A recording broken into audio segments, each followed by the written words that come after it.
নমস্কার বন্ধুরা, আশা করি সবাই ভালো আছেন। তো বন্ধুরা, এই ভিডিওতে আমি আলোচনা করব কোনো সফটওয়্যার ছাড়া ডাইরেক্ট আইআরসিটিসি ওয়েবসাইটে গিয়ে আপনারা কীভাবে তৎকাল অথবা প্রিমিয়াম তৎকাল টিকিট বুক করবেন। তো সেই সম্পর্কে আমি এই ভিডিওতে আলোচনা করব। তো চলুন শুরু করা যাক। সর্বপ্রথম আমি এখন আইডিটা লগ ইন করে নিচ্ছি। তো আপনারা এরকম আইডিটা লগ ইন করে নেবেন, নিয়ে সাইন ইন করে নেবেন। তারপরেই আপনাদের এখানে দেখতে পাচ্ছেন টাইমটা এখনও 2 মিনিট বাকি আছে, 9:58 আছে। তো এখানে তার আগেই কিন্তু আপনারা লগ ইন হয়ে যাবেন 10টা বাজার আগে। যেহেতু আমি এসি টিকিট বুক করব, তাই 10টা বাজার 2-3 মিনিট আগে এখন লগ ইন হয়ে যাচ্ছি। তো তারপরে এখানে সার্চ করে নেবেন কোথা থেকে কোথায় আপনারা বুক করতে চাইছেন। তো এখন এখানে হাওড়া থেকে এখানে রক্সোল আমি টাইপ করে নেব। তো হাওড়া থেকে রক্সোল একটা আমি টিকিট বুক করে দেখাবো তৎকাল। তো এখানে আপনারা তৎকাল আর প্রিমিয়াম তৎকাল দুটো অপশন দেখতে পাবেন। আপনি প্রিমিয়াম তৎকালও বুক করতে পারেন। তো এখানে যদি বুক করতে চান ক্লিক করবেন, করার পর এখানে সার্চ এই অপশানটার উপরে ক্লিক করে নেবেন। তো তারপরে এখানে আপনারা দেখতে পাবেন কটা ট্রেন আছে আর কোন ট্রেনে কটা সিট আছে। তো এখানে আমি একটা ট্রেন দেখে নিচ্ছি। তো এখানে দেখতে পাচ্ছেন এখানে সিট সংখ্যা আপনারা দেখতে পেয়ে যাবেন। তো এটা হচ্ছে তৎকাল বুকিংয়ের ক্ষেত্রে। আপনারা যদি প্রিমিয়াম তৎকাল ছাড়া তৎকাল বুকিং করতে চান, তো তৎকাল বুকিং এটা সিলেক্ট করে নেবেন।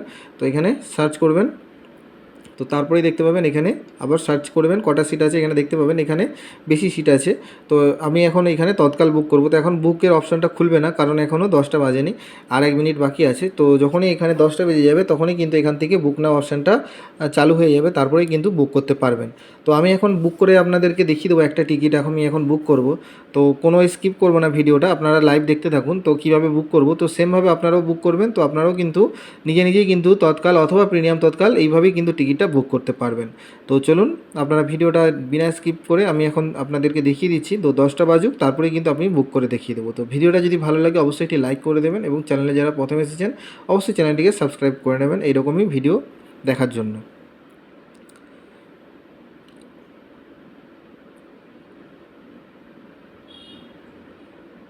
তো আপনারা এখন টাইমের দিকে লক্ষ্য রাখবেন। তো দেখবেন যখনই 10টা বাজবে তখনই এখানে সার্চ করলেই এখানে 10টা বেজে গেছে। তো এখানে সার্চ করছি, তো এখানে হাইলোড বলে লেখাটা আসছে। তো এরকম আসবে। তো এরকম একটু 1 সেকেন্ড ছাড়া ছাড়া আপনারা ট্রাই করতে থাকবেন, দেখবেন বুক নাও অপশান খুলে যাবে। তো এখানে দেখতে পাচ্ছেন বুক নাও এসে গেছে। তো এখানে ফটাফট আপনাদেরকে বুক করে নিতে হবে। তো এখানে প্রথমেই নাম লিখে দেবেন আমি যেহেতু একটা টিকিট বুক করব, তো আমি এখানে টাইপ করে নামটা লিখে নিচ্ছি। তারপরে এখানে বয়স, তারপরে এখানে জেন্ডার আপনারা সিলেক্ট করে নেবেন, আর এখান থেকে প্রেফারেন্স। তো আমি এখন লোয়ার দিয়ে রাখছি, লোয়ার সিট নিতে চাই। তারপরে এখানে বুক অনলি কনফার্ম বার্থ এটাই দিয়ে দেবেন। তারপরে এখানে ফোনপের মাধ্যমে পেমেন্ট করব, তাই এখানে ফোনপে সিলেক্ট করে নিলাম। তারপরে এখানে সার্চ অপশানে ক্লিক করে দেবেন। তো আমি যেহেতু একটা টিকিট বুক করছি তাই মাস্টার লিস্ট ইউজ করছি না। তো আপনারা যদি অনেকগুলো টিকিট একসঙ্গে বুক করেন তো অবশ্যই মাস্টার লিস্টে আপনারা নাম সেভ করে নেবেন। তো সেটা কিভাবে করবেন তো আমি সেটাও দেখিয়ে দেবো লাস্টে। তো আগে টিকিটটা আমি এখন বুক করে দেখাই আপনাদেরকে তো কিভাবে বুক করব। তো এরকম লোডিং অপশান আসবে, তো আপনারা ধৈর্য রাখবেন, কোনো অসুবিধা নেই। আপনারা চাইলে দুটো আইডি থেকেও আপনারা বুক করতে পারবেন, আরও একটা আইডি এরকম খুলে রাখতে পারেন। তো সেমভাবে হাইলোড অপশান আসছে, কোনো অসুবিধা নেই। এরকম আসলে আবার কন্টিনিউ এই অপশানটার উপরে ক্লিক করবেন, তারপরে নেক্সট স্টেপে এসে যাবে। এরকম অপশান আসলে অপেক্ষা করতে থাকবেন, তারপরে কিন্তু নেক্সট স্টেপ অপশান আসবে। তো অবশ্যই দেখতে পাচ্ছেন এসে গেছে। এবারে কন্টিনিউ সেমভাবে আবার করে দেবেন। এখন ক্যাপচারের অপশানটা থাকছে না, খালি কন্টিনিউ করলেই হবে। তারপরে এখানে পেমেন্ট অপশান আসবে, এরপরে পেমেন্টটা আপনাদেরকে করে দিতে হবে। তো দেখিয়ে দিচ্ছি কীভাবে পেমেন্ট করবেন। তো এখানে লাস্টে গিয়ে পেটিএম, এখানে ক্যাপচার চলে আসবে, স্ক্যানার চলে আসবে। স্ক্যানারের মাধ্যমে আপনাকে পেমেন্ট করতে হবে। তো চলুন আমি স্ক্যানারটায় পেমেন্ট করে দিই। তো যত তাড়াতাড়ি সম্ভব আপনারা পেমেন্টগুলো করবেন, আর একটু তাড়াতাড়ি কাজ করবেন, লেট করবেন না। কারণ 2 মিনিট পর্যন্ত টিকিট কিন্তু পেতে পারেন, এরপরে কিন্তু আর টিকিট বেশিরভাগ লাইনেই থাকে না। তো 2 মিনিট পর্যন্ত লাস্ট টাইম থাকে। তো আমি এখন পেমেন্ট করে দিলাম। তারপরে এখানে এরকম অপেক্ষা করবেন। তো একটু সময় লাগে, অনেক সময় খুব তাড়াতাড়িও হয়ে যায়। তো এরকম অপেক্ষা করবেন, আশা করি এখানে কনফার্ম টিকিট আপনারা পেয়ে যাবেন। তো মাস্টার লিস্টে কীভাবে আপনারা নাম সেভ করবেন তো সে সম্পর্কে আমি দেখিয়ে দেবো টিকিটটা বুক হয়ে গেলেই।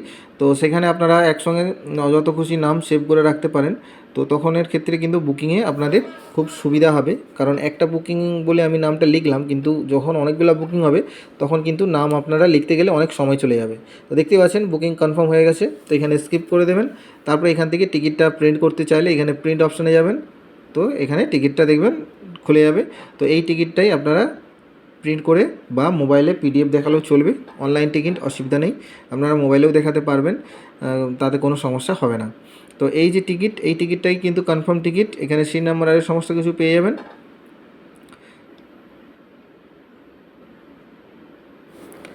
তো মাস্টার লিস্ট কী করে সেট করবেন আমি দেখিয়ে দিই। এরকম মাই অ্যাকাউন্টে যাবেন, অ্যাকাউন্টে গিয়ে লগ ইন হয়ে প্রথমেই করে নেবেন। আপনি মাই অ্যাকাউন্টে গিয়ে যাওয়ার পরে মাই প্রোফাইলে গিয়ে এখানে অ্যাড, এখানে মাস্টার লিস্ট এই অপশানটার উপরে আপনি ক্লিক করবেন। তো এইটার উপরে ক্লিক করলে এখান থেকে আপনারা নাম আগে থেকেই সেভ করে রাখতে পারবেন। এটা আপনারা আগে থেকেই আপনারা সেভ করে রেখে দেবেন। যতজনের বুকিং করতে চান সবার নাম এক এক করে আপনারা লিখে দেবেন। তো এখানে প্রথমেই নাম লিখবেন, তারপরে ডেট অফ বার্থটা আপনি এখান থেকে সিলেক্ট করে নেবেন, বসিয়ে দেবেন। তারপরে এখান থেকে জেন্ডারটা বসিয়ে দেবেন। তারপরে প্রেফারেন্স, কোন সিট নিতে চান সেই প্রেফারেন্সটা এখানে দিয়ে দেবেন। তারপরে এখানে ভেজ, এখানে মিলের এখানে দিতে চান, যদি মেল দিতে চান দেবেন, নাহলে নো ফুড এটাতে ক্লিক করে দেবেন। তারপরে এখানে আইডি কার্ড টাইপ, আপনারা যে আইডি দিতে চান এটা না দিলেও হবে, কোনো অসুবিধা নেই। যদি দিতে চান এখানে আধার কার্ড সিলেক্ট করে আপনারা আধার নাম্বারটা এখানে বসিয়ে দিতে পারেন। তারপরে এখানে না দিলেও অসুবিধা নেই। তারপরে এখানে সেভ করে নেবেন। সেভ করলে এক এক করে নামগুলো এখানে সেভ হতে থাকবে। যে নিচে দেখতে পাচ্ছেন সেভ হয়ে আছে 1 নম্বর 2 নম্বর, এখানে নাম সেভ হয়ে আছে। তো এইভাবে আমি সেভ করে রেখেছিলাম। তো আপনারা এইভাবেই সেভ করে নেবেন। আর এইটা যদি ডিলিট করতে চান নামগুলো, এই যে ডিলিট অপশান থেকে ডিলিটও করতে পারবেন। তো এইভাবে প্রথমে আপনারা কিন্তু নামগুলো, সমস্ত নামগুলো সেভ করে রেখে দেবেন, তাহলে কিন্তু আপনাদের বুকিংয়ের ক্ষেত্রে সমস্যা হবে। তারপরে আর ওরকম লিখতে হবে না। যখনই ক্লিক করবেন পরপর নামগুলো ওখানে শো করবে, আপনি খালি এক একটা করে সিলেক্ট করবেন আর নেক্সট অপশানে চলে যাবেন, তাহলেই আপনার টিকিটটা তাড়াতাড়ি বুক হয়ে যাবে।